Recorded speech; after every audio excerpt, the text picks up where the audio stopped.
안녕하세요. 저는 이제 3살 된 아들을 키우는 30대 후반의 워킹맘입니다. 요즘도 시댁과의 관계로 고민하시는 분들이 많더라고요. 저 역시 마찬가지였죠. 그러나 시원하게까지는 아니지만 아무튼 퇴치한 이야기를 들려드릴까 하여 이렇게 사연을 보내게 되었습니다.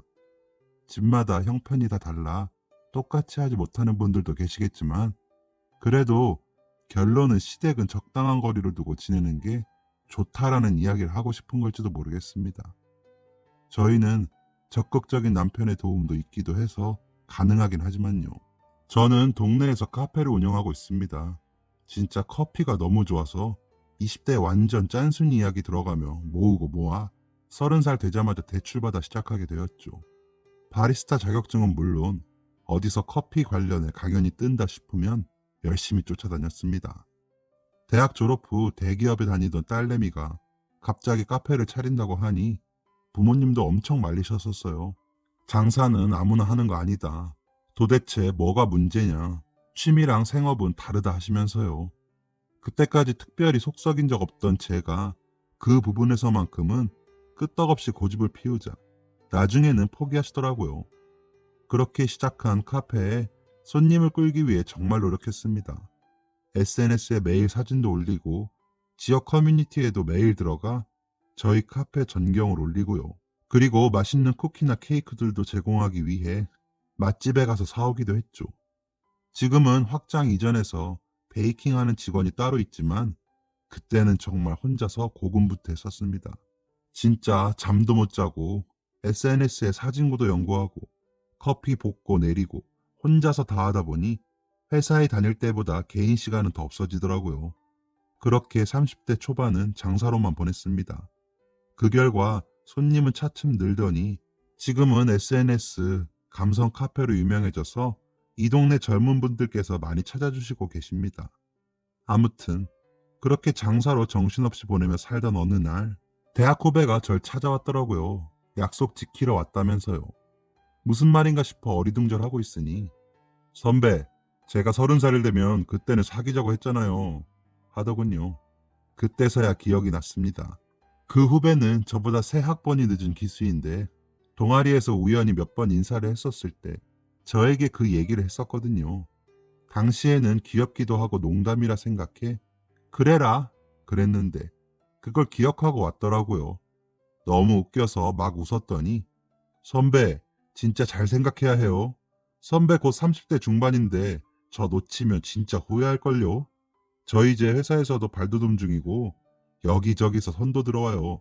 저랑 한번 만나봐요. 하더군요.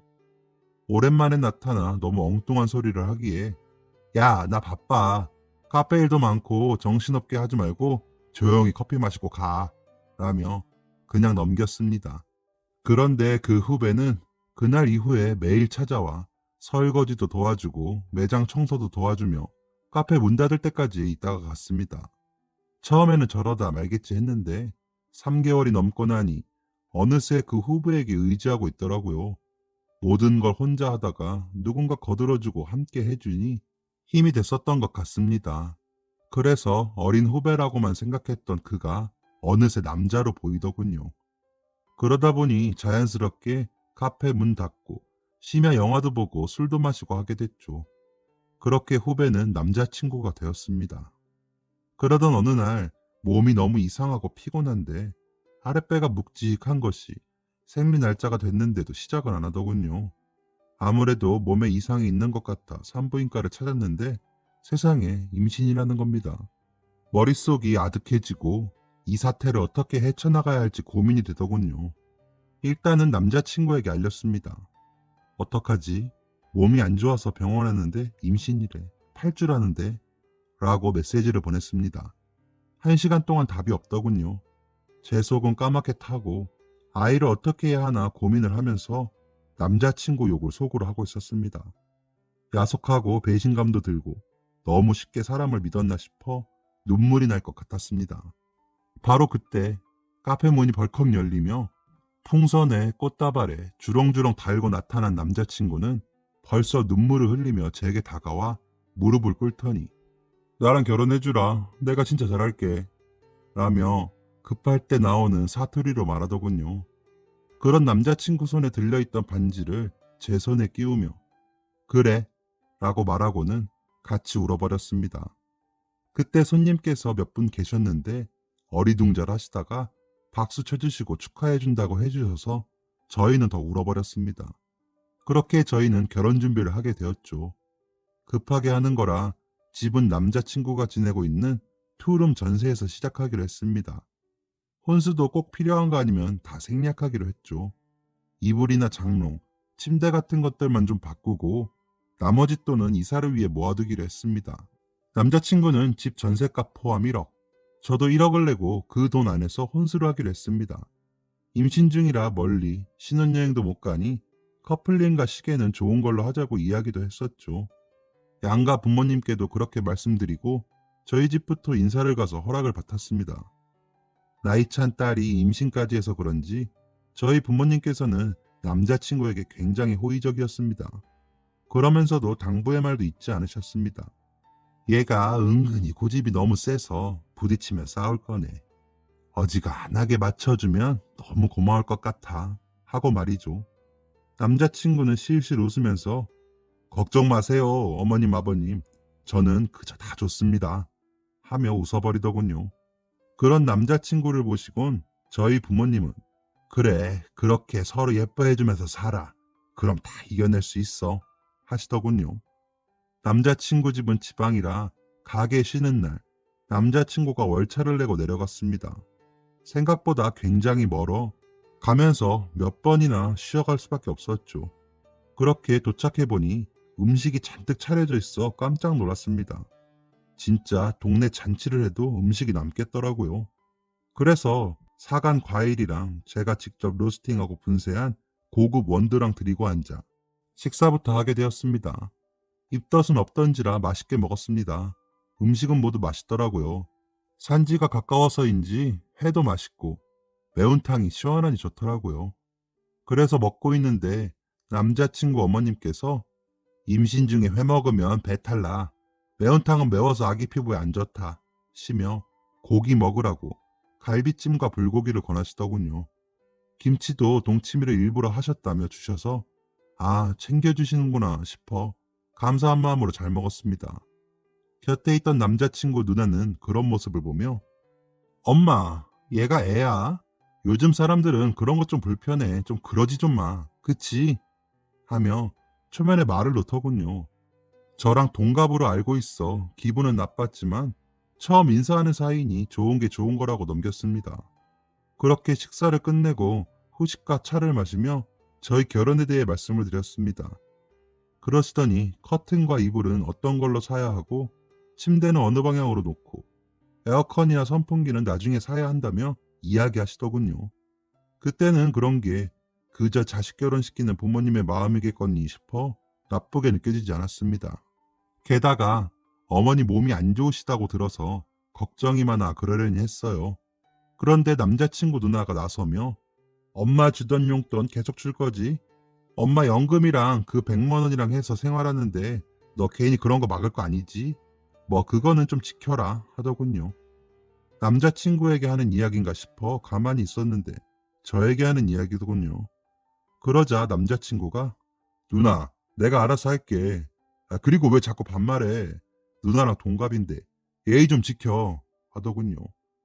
그러자 남자친구 누나는 야 벌써 마누라 편드냐? 동갑이어도 내가 손이면 말 편하게 하는 거야 라며 절 보고 웃더군요. 그래서 저도 웃고 말았는데 기분이 좋지는 않았습니다. 그렇게 양쪽에 인사를 드리고 양쪽 부모님을 모시고 상견례를 하고 저희가 정한 예식장에서 식을 올리고 제주도로 신혼여행을 다녀오니 임신을 알고 결혼을 준비한 시점으로부터 3개월이 지났더군요. 진짜 순식간에 저는 어느새 배가 불러오고 있었고 남자친구에서 남편이 된 그와 함께 살고 있었습니다. 행복했습니다. 하지만 배가 불러 카페일과 집안일을 하려니 힘들더군요.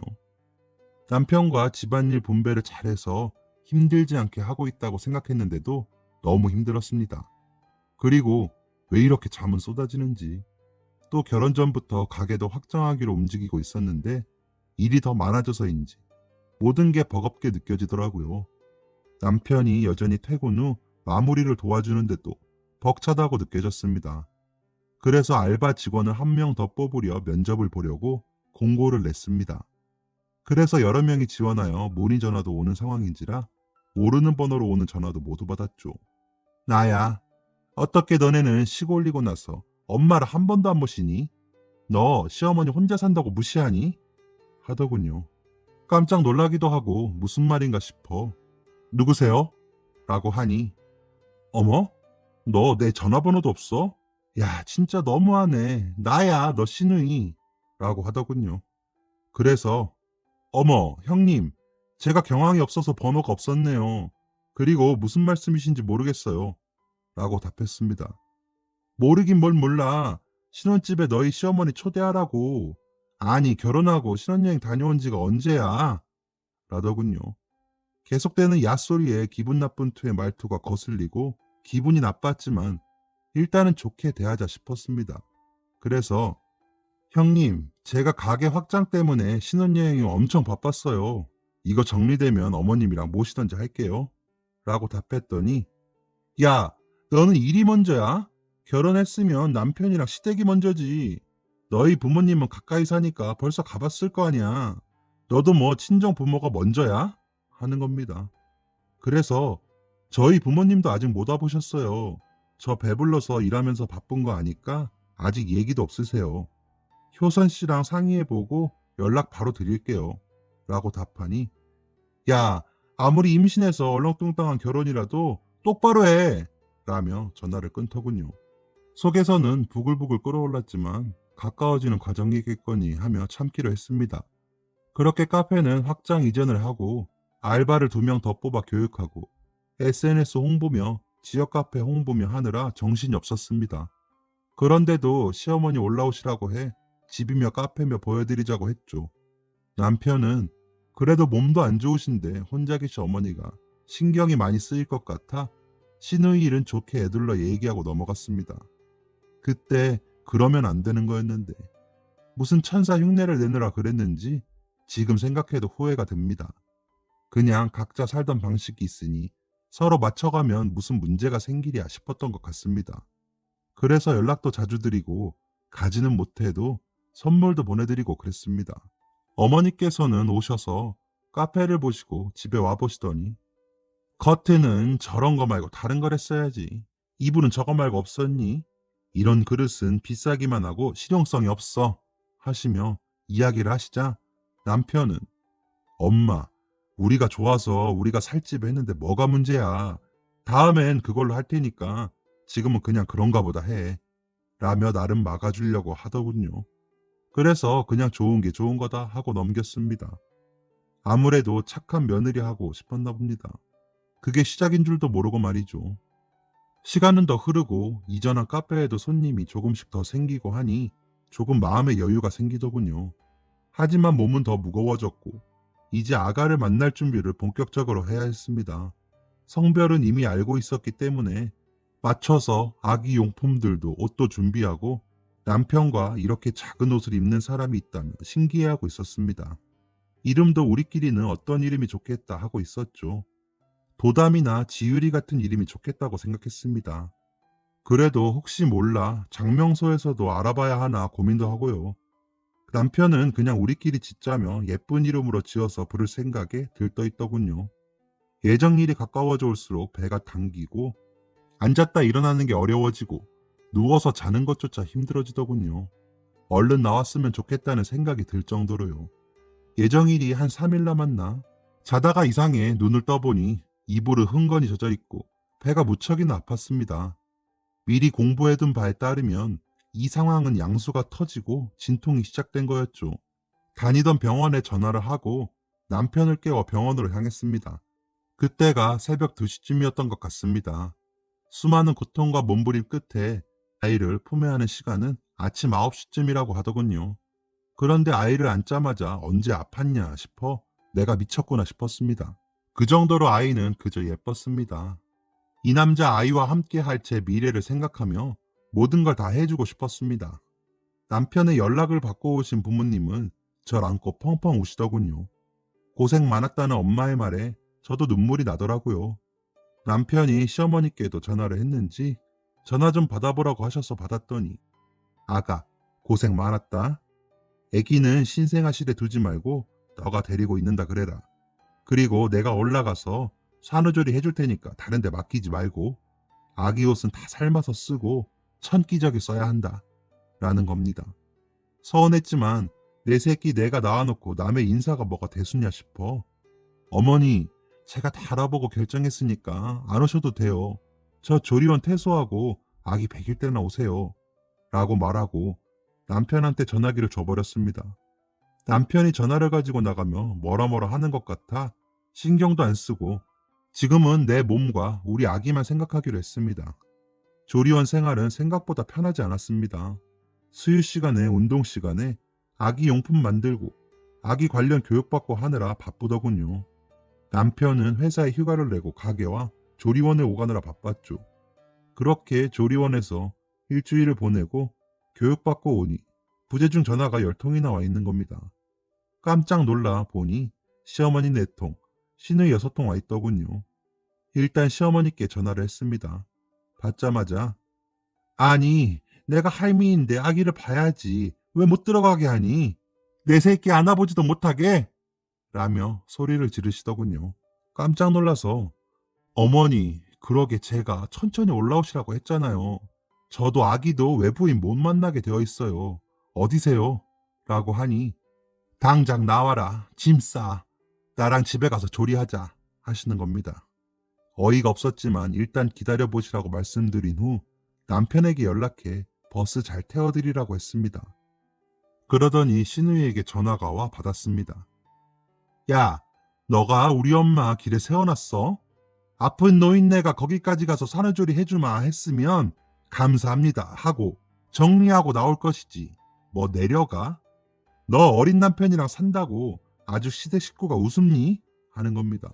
그래서 형님도 아기 낳아봐서 아시잖아요. 어떻게 시어머니께 조리를 맡겨요? 저희 엄마께도 부탁 못 드렸어요. 너무 수고스럽다 해서요. 진정하시고 우리 다 편한 방법으로 해요. 저 수유 시간 돼서 가봐야 해요. 나중에 전화 드릴게요. 하고 끊고는 전화를 안 쳐다봤습니다. 이게 뭔가 싶기도 하고 시집살이가 이런 건가 싶기도 하고 기분이 무척 나쁘더군요. 남편은 저녁 때야 돼서 나타나 미안해. 엄마가 옛날 분이고 누나도 일찍 결혼해서 잘 모르나 봐. 내가 계속 얘기했는데도 저렇게 막무가내로 오셨어. 오늘은 집에서 주무시고 내일 내려가시라고 했어. 신경 쓰지 마. 라며 절 달래더군요. 남편도 바쁘게 노력하고 있는데 괜히 더 말을 보태봤자 할 것 같아 별 얘기 없이 제가 계획 세운 대로 조리원 3주, 도우미 2주로 해서 산후조리는 진행하기로 했습니다. 그러나 저희에겐 더 큰 사건이 터지고야 말았습니다. 시어머니를 터미널에 모셔다 드리는 길에 이름을 물어보셔서 남편이 우리가 정한 이름을 말씀드리자 돌림자가 없어서 안 된다며 노발대발 하신 겁니다. 버스도 안 타시고 출생신고하러 가자며 터미널에서 난리가 나셨답니다. 저한테도 전화하셔서는 어디 근본 없이 돌림자도 안 넣은 이름을 지어. 도대체가 무슨 생각이냐? 며 마구 화를 내시더군요. 그래서 어머니 진정하세요. 요즘 사람들은 그런 거 신경 안 쓰잖아요. 그래서 그런 거였어요. 저랑 효선 씨랑 다시 정해볼게요. 라고 했더니 이름 정해서 나한테 꼭 연락해라. 라며 전화를 끊으시더군요. 너무 마음에 드는 이름으로 정해놨는데 이게 무슨 날벼락인가 싶어 있는데 남편이 왔더군요. 진짜 돌림자가 뭐라고 저러시는지 모르겠네. 나 진짜 그 이름 싫은데. 그러기에 돌림자가 뭔데? 라고 물으니 구자 돌림이라는 겁니다. 그래서 일단 지어놔보자 싶어 구자 돌림을 써가며 보니 제 눈에는 황구, 멍구, 독구, 영구, 맹구, 방구 같은 느낌이라 싫더군요. 괜히 눈물이나 울어버렸습니다. 남편도 속이 상했는지 한숨만 쉬더군요. 그러다 찾은 이름이 진구였습니다. 약간은 올드한 느낌이긴 했지만 그나마 나아 보여 그걸로 정하고 남편이 시어머니께 전화를 갔더니 어머니가 이미 장명소 가서 좋은 이름 받아왔다며 종이를 내미셨다더라고요. 종이에 적혀있는 이름은 남구였어요. 남구. 촌스럽지만 나쁘지 않아요. 근데 남편 성이 강씨예요. 강남구. 이거 놀림받기 딱 좋은 이름이잖아요. 저는 안 된다고 난리쳤습니다. BCG 예약 때문에 출생신고를 더 늦출 수가 없었거든요. 그러자 남편이 어머니께는 남구라고 한다 하고 다른 이름으로 호적에 올리자고 해서 지율이라는 예쁜 이름으로 출생신고를 했죠. 어머니 모르게요. 그래서 어머니 앞에서는 남구로 불렀습니다. 속은 상했지만 어머니가 정한 이름을 애칭처럼 불러주자고 하고 넘어갔습니다. 그렇게 조리원의 시간이 흐르고 좋은 시타님 만나 집에서도 조리를 잘 끝냈습니다. 하지만 아이를 돌보는 것은 진짜 힘들더군요. 잠도 내 멋대로 못 자, 밥도 내 마음대로 못 먹어. 아주 제 삶이 통째로 사라진 느낌이었습니다. 그러다 보니 가게 일도 남편이 아침 저녁으로 들러 정리해주고 알바생들이 해주고 있었죠. 베이킹 직원도 애써주어 그럭저럭 가게가 돌아간다고 하더라고요. SNS에 올릴 사진을 전송받을 때면 얼른 돌아가고 싶었습니다. 아이가 생기고 보니 차가 좀 컸으면 싶어 애 100일에 맞춰 바꾸게 되었습니다. 원래 타던 차는 제가 탈까 하다가 전 경차로 바꾸고요. 혹시 모를 응급 상황을 대비해서요. 100일 돼서 친정엄마께 부탁드려 상을 차리고 작지만 예쁘게 포토존도 만들어놨습니다.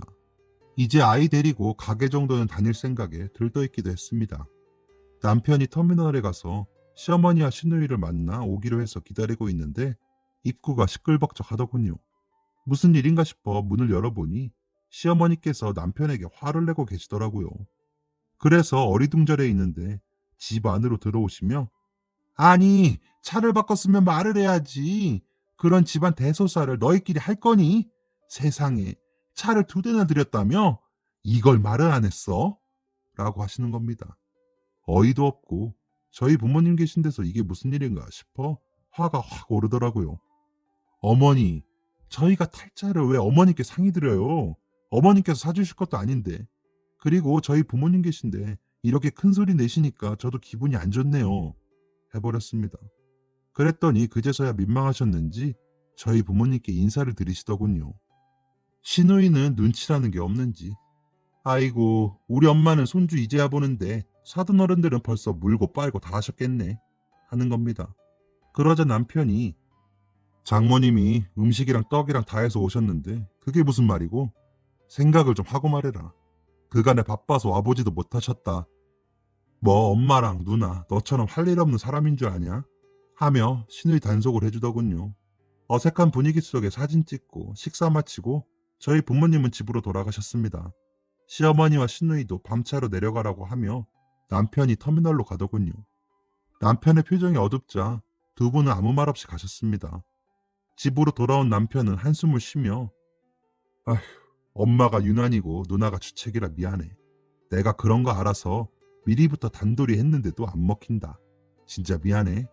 라며 아기 목욕시키러 가더군요. 거기에다 대고 또 무슨 말을 해야 하나 싶어 그냥 말았습니다. 아픈 엄마에게 싫은 소리 하기는 쉽지 않은 일이니까요. 그러나 그간에 잘 보이고 싶고 잘하고 싶어 했던 전화나 문자 그리고 수시로 보내던 선물들도 그냥 다 접어야겠다는 생각이 들더군요. 거리를 둬야 할 때가 왔다고 생각이 들었습니다. 그렇게 차츰 연락도 줄이고 선물도 줄이며 지냈습니다. 물론 간간히 내려가 아이도 보여드리고 자고 오고 하긴 했죠. 그러면서 아기 데리고 가게도 나가고 오픈도 하고 중간 점검도 하고 했지만 아직도 남편이 마감 시간에 나가 정리해주고 하며 지냈습니다. 그렇게 시간은 흘러 우리 아기 돌 때가 되었습니다. 100일 때처럼 또 그럴까 싶어 스트레스를 받았지만 그래도 어쩝니까? 아이 친할머니인데. 그래도 다른 사람이 많으니 좀 덜하겠지 싶어 참고 있었습니다. 돌잔치 잡힌 소식을 알린 후 매일 아침 저녁으로 전화가 왔습니다. 아기 한복은 무슨 색으로 할 거냐? 케이크는 떡 케이크로 해라. 우리 쪽 손님이 많이 못 가니 답례품은 넉넉히 해서 이쪽으로도 보내라. 화장 진하게 하지 마라. 기타 등등 여러 이야기를 쏟아내시느라 정신이 없었습니다. 그래도 전보다 연락 빈도를 줄였기에 참을만 하기도 했습니다. 하지만 안 그래도 정신이 없는데 너무 저러시니 제가 아무 일도 못할 것 같아서 어머니 저도 다 알아보고 있고 일하랴 아기 보랴 바쁜데 이렇게 자주 전화하셔서 다 이야기하시면 너무 힘들어요. 효선 씨랑 상의하고 알아서 할게요. 라고 답했더니 너는 애가 나이가 많아 그런지 고분고분하지가 못하다. 시어머니가 얘기하면 네 하고 하면 되지. 뭐가 알아서 해. 너희 엄마한테도 그러니? 하시는 겁니다. 너희 엄마 아니고 사돈이고요. 저희 엄마랑 이런 시시콜콜한 거 상의 안 해요. 다 커서 시집 보낸 자식이래. 왜 엄마께서 관여를 하시겠어요? 라고 했더니 너는 참 말이 많아. 하고 전화를 끊으시더군요. 저녁에 남편이 돌아와 아까 엄마랑 통화할 때 무슨 일 있었어? 엄마 또 전화 와서 울고불고 난리 났더라. 하기에 이야기했더니 남편이 웃더군요. 그래서 남편에게 나 그동안 많이 참은 거 알지? 임시방편으로 거리를 뒀는데도 이러시면 나 더 이상은 못 참아. 라며 말했습니다. 남편은 미안해. 라며 씻으러 가버리더군요. 지쳐 보이는 남편의 모습을 보니 또 안 됐기도 하고 내가 좀 져줄 걸 그랬나 싶어 괜히 그렇더라고요. 저 위에 많은 걸 해주는 사람인데 그 가족한테 그 정도는 해야 하나 싶기도 하고요. 돌잔치는 생각보다 무사히 잘 지냈습니다. 우리 남구, 아니 지유리는 돌잡이로 돈을 잡았고요. 돌잔치를 끝내고 집으로 시어머니와 시누이 가족을 모시고 왔는데 잘 공간이 없는 겁니다. 그래서 시누이 가족은 그냥 내려가기로 하고 시어머님만 하룻밤 주무시고 가시기로 했습니다. 남편이 배웅하러 나간 사이에 시어머니가 그러게 시작할 때 좀 넓은 데서 하지 이게 뭐냐 하셔서 그때는 그게 최선이었어요. 근데 좀 있으면 이사 가니까 걱정 마세요. 라고 말했는데 아차 싶더군요. 괜히 얘기했다 싶었습니다. 그러자 시어머니는 얼굴이 울그락불그락해지시며 이사? 무슨 이사? 하시기에 당장 아니고 더 지어져야 해요. 요 앞에 새로 들어서는 아파트 분양받았거든요. 내년 초가 입주해요. 했습니다. 그랬더니 너희는 알아보지도 않고 정말 멋대로구나. 내년에 너희 둘 다 날삼재인데 무슨 이사를 가? 안 돼. 올해 가던가 내년에 집 비워놨다가 후년에 가. 하시는 겁니다. 그리고 있는데 남편이 들어오며 뭐가 안 돼? 애는 크는데. 그럼 이 좁은 데서 더 지내라는 거야? 누가 엄마 보고 돈 보태달래? 그리고 1년을 집을 왜 비워? 말도 안 되는 소리 하고 있어. 왜 그래 엄마? 하며 시어머니를 달래더군요. 그렇지만 시어머니는 야 그래도 안 돼. 다 너희 잘 되라고 하는 얘기야. 엄마 말 좀 들어. 하시는 겁니다. 그러자 남편이 그렇게 되면 우리가 한 달에 이자를 60만 원씩 더 물면서 1년을 지내라는 얘기야. 엄마 그게 작은 돈이야? 그럼 엄마한테 보내는 돈에서 줄일까? 하더군요. 그런데도 시어머니는 무조건 안 된다고 우기시더라고요. 너무 듣기 싫어 아이 씻기고 재우러 들어간다고 방으로 들어와 버렸습니다. 밖에서 어머니와 남편의 말소리가 들렸지만 신경 쓰지 않고 아이와 자버렸습니다. 아침에 일어나 가게에 다녀와 어머니 아침 차려드릴 때도 아무 말도 없이 움직였습니다. 터미널에 모셔다 드리고 조심해서 내려가시라고 했더니 내가 한 말 명심해라 하시고 가시더군요. 그런 시어머니를 보며 한숨을 짓던 남편은 고개를 저으며 돌아섰습니다. 주말이라 가게가 바쁜데 하루 정리를 못한 탓에 가게에 더 있고 싶어 남편에게 아이를 맡기고 전 가게에 있었습니다. 그러다 가슴 쪽에 통증이 있어 화장실로 가 만져봤더니 딱딱하게 멍울이 잡히더라고요. 놀랐죠. 그때까지 유방적으로 검진을 받은 적도 없었거든요. 그래서 평일이 되자 가까운 유방내과에 방문하였습니다. 아이는 엄마께 부탁을 좀 했고요. 조직 검사를 해야 했고 며칠 뒤 결과를 들으러 갔을 때 나쁘지 않기는 한데 더 커지면 수술해서 떼내야 할 것 같아요. 미간상도 그렇고 지켜보시다가 내년쯤에는 수술하시죠. 하시더군요. 암이 아니라 다행이긴 했지만 제가 수술을 하면 가게와 아이는 어쩌나 싶어 정신이 없어지더군요. 괜히 마음이 쿵하더군요. 결과를 남편에게 이야기하니 걱정 마. 나도 알아보니까 악성 아니면 예후가 좋다고 하더라. 얼른 이사해놓고 당신 수술 날짜 잡아서 수술하자. 나도 그때는 휴가 쓰면 되니까 걱정 마. 라며 달래주더군요. 너무 든든하기도 하고 고마워서 남편이 더 좋아졌습니다. 그날 저녁 시어머니가 전화해서는 난리가 났습니다. 남편이 생활비를 40만 원만 보냈나 보더라고요. 어디 어른 생활하는 돈을 가지고 장난질이냐. 너 아주 맹랑하다 하시며 저에게 마구잡이로 퍼부으시는 겁니다. 남편이 옆에서 전화를 뺐더니 엄마가 이사하지 말라며 우리가 돈이 어디서 더 나겠어. 이사할 때까지 용돈 그렇게 보낼 거니까 맞춰서 생활하세요. 하고 끊더군요. 그런 남편에게 괜찮겠어? 어머니 갑자기 아프시거나 하면 어떻게 해? 라고 했더니 옆에 누나도 있고 연금으로 생활 가능해. 지금 일해놔야 나중이 나을 것 같아. 라며 또 저에게 미안하다고 하더군요. 그래서 우리의 계획대로 우리는 움직이기로 했습니다. 입주 날짜 공고가 뜨고 이사 날짜를 정하던 중 시어머니께 말씀드려야 하나 싶었지만 얼른 이사해놓고 수술할 생각에 얼른 해치우자 싶었습니다.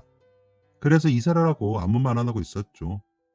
수술 날짜도 잡고 남편이 어머니 용돈을 다시 100만 원 보냈나 보더라고요. 전화를 하셨는데 세상 나긋한 목소리로 아이휴 용돈 다시 바로 넣었더라. 그동안 내가 얼마나 힘들었는지 아니 고맙다 하시기에 아마도 저희 이사해서 효선 씨가 다 넣었나 봐요. 저 수술해야 해서 그냥 서둘러 이사했어요. 라고 말해버렸습니다. 내가 돈 벌어 이사한 집에 살면서 더 이상 눈치 보기도 싫었고요. 아니나 다를까 난리가 나더군요. 남편이 그러자 해도 네가 안 된다고 해야지. 아주 집안을 말아먹겠다. 너 그러다 우리 남구까지 안 좋아지면 어쩔래? 나라도 갑자기 죽으면? 하시기에 어머니 저 수술을 해야 해서 그랬다고요. 제 몸은 안중이 없으세요? 하니 그게 나랑 뭔 상관이냐 하시더군요. 더 이상 듣고 있을 이유가 없어 끊겠습니다 하고 전화를 끊고 씩씩거리고 있었습니다. 신우이에게 전화가 오더군요. 너는 진짜 문제다. 좀 조용히 살자. 아픈 시어머니가 신경 써서 알아봐주면 나 죽었소 하고 따르지 왜 그래? 라고 하기에 형님 저도 수술해야 하고 회복도 어떻게 될지 모르는데 어떻게 계속 미뤄요? 게다가 돈 60만 원씩 더 내면서요. 라고 했죠. 그랬더니 젊은 게 몸 엄청 살이네. 암도 아니라면서 뭘 그래. 작작 좀 해. 너가 암튼 원흉이다. 이러는 겁니다. 형님, 제가 어린 건 아니죠. 형님이랑 동갑인데 말 나온 김에 말 조심 좀 하세요. 뭐 동갑이라서 저한테 자꾸 말 놓으시는 거면 나도 너한테 말 놓고 라고 해버렸습니다. 그랬더니 서열이 있는 건데 싸가지가 있네 없네 난리 생난리가 나더군요. 그래서 저도 너도 싸가지 엄청 없어. 어디다 대고 싸가지 찾니? 그렇게 안 입고 오면 니네 엄마 용돈 이제부터 네가 줘. 라며 전화를 끊어버렸습니다. 그리고 남편에게 문자해서 편한 시간에 전화하라고 했더니 바로 전화가 오더군요. 이런 일이 있었다고 이야기한 후 아무리 큰 병이 아니어도 어머님이랑 형님이 이러시면 난 이제 시댁에 인연 끊고 싶다고 말했습니다. 그러자 남편은 아 그래 나도 이제 그만하고 싶다. 우리 그만하자. 엄마 용돈은 자식된 도리로 보낼게. 근데 이제 다른 건 안 해야겠어. 라더군요. 그리고 시어머니와 시누이에게 연락해 한 번만 더 전화하거나 찾아오면 진짜로 용돈 끊어버릴 거니까 다시는 연락 말라 했다고 하더라고요. 사실 잘할 때 남편에게 시어머니가 좀 모질게 했나 보더라고요. 아버님 돌아가시고 돈 벌어올 사람 없는데 대학 다닌다고 눈치도 주고요. 그래서 대학 때 제가 너무 좋았었는데 30살에 사귀자고 했대요. 그때 되면 자기 형편도 좀 좋아질 것 같아서요. 그렇게 수술하고 회복도 잘 되고 가게도 유지가 잘 되고 있었습니다. 남구도 아니 지율이도 건강하게 잘 크고요. 그래서 우리 엄마 용돈 20만 원 드리던 거 40만 원으로 올려드리면서 시댁 생각도 나더라고요. 그래서 용돈 하시라고 문자 함께 20만 원 더 보내드렸습니다. 그러자 전화 오더군요. 어휴 웬 돈이니? 고맙다 하시기에 어머니 저희가 잘 알아서 살 테니 전처럼 참견하시고 화내시고 그러지 않는다고 하시면 전처럼 남구도 보여드리고 살림살이 나아지는 만큼 용돈도 더 올려드릴게요. 아참 그리고 남구 사실 호적에는 지율이라고 올렸어요. 이제 지율이라고 불러주세요 어머니 라고 하자 시어머니가 우시더라고요. 그러더니 그래 고맙고 미안하다. 내가 너희 사는 거 참견 안 하마. 각서 쓰라면 각서도 쓸 수 있어. 그리고 지율이? 알았다. 앞으로 지율이라고 부르마. 그러시길래 다음에 만나서 각서도 쓰시라고 했어요. 남편에게 저녁 때 말했더니 고맙다고 하면서도 미안하다고 하더라고요. 말은 못했지만 얼마나 마음이 쓰였겠어요. 내 남편 짠하니까 그냥 이렇게 넘기자 했습니다. 그 뒤로는 정말 저희 생활에 이런 방구 없으시기도 하고요. 오히려 눈치를 많이 보시더라고요. 시누이는 너너 하던 것도 싹 고치고요. 참아주는 것만이 능사는 아닌가 봅니다. 시댁 때문에 고통받으시는 며느님들, 우리는 죄인이 아닙니다. 시원하게 할 말 하시고 시부모님 눈치 보지 마세요. 안 그럼 저처럼 고생하시니까요. 그럼 이만 줄이겠습니다. 부쩍 추워진 날씨 건강 유의하시고요. 감사합니다. 지금까지 사연 들어주셔서 감사합니다. 사연이 재밌으셨다면 구독과 좋아요를 눌러주세요. 감사합니다. 안녕히 계세요.